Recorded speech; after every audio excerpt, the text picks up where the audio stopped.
सर्वसामान्यांच्या हक्काचा आवाज जागर जनस्थान।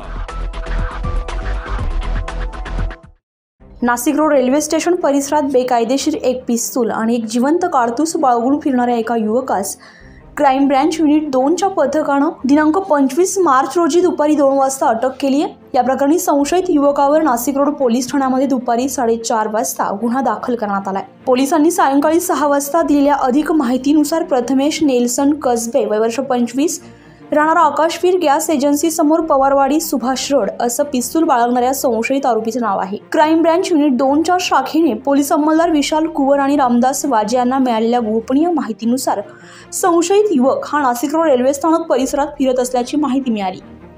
त्यांनी वरिष्ठ पोलीस निरीक्षक विद्यासागर श्रीमणवार यांना ही माहिती दिली। गुन्हे शाखेचे पोलीस उपायुक्त प्रशांत बच्छाव आणि सहाय्यक पोलीस आयुक्त डॉक्टर सीताराम कोल्हे यांना कळवलं।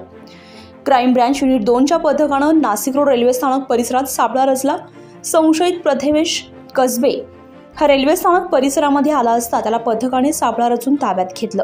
त्याच्याकडून देशी बनावटीचे एक पिस्तूल आणि एक जिवंत कारतूस असा 25,500 रुपयांचा मुद्देमाल पोलिसांनी हस्तगत केलाय। ही कामगिरी पोलीस आयुक्त संदीप कर्णिक, पोलीस उपायुक्त गुन्हे शाखेचे प्रशांत बच्छाव, सहाय्यक पोलीस आयुक्त गुन्हे शाखेचे डॉक्टर सीताराम कोल्हे यांच्या मार्गदर्शनाखाली गुन्हे शाखा युनिट क्रमांक 2चे वरिष्ठ पोलीस निरीक्षक विद्यासागर श्रीमणवार, पोलीस उपनिरीक्षक अजय पगारे, पोलीस हवालदार मनोहर शिंदे, पोलीस अंमलदार स्वप्नील जुंद्रे, पोलीस अंमलदार विशाल कुवर, पोलीस अंमलदार समाधान वाजे, महेश खान बहाले, संजय पोटिंदे, चंद्रकांत गवळी, सुनील आहेर, प्रकाश महाजन, संजय साणप, तेजस मते यांनी केली आहे। जागर जनस्थानसाठी संदीप नवसे, नाशिक।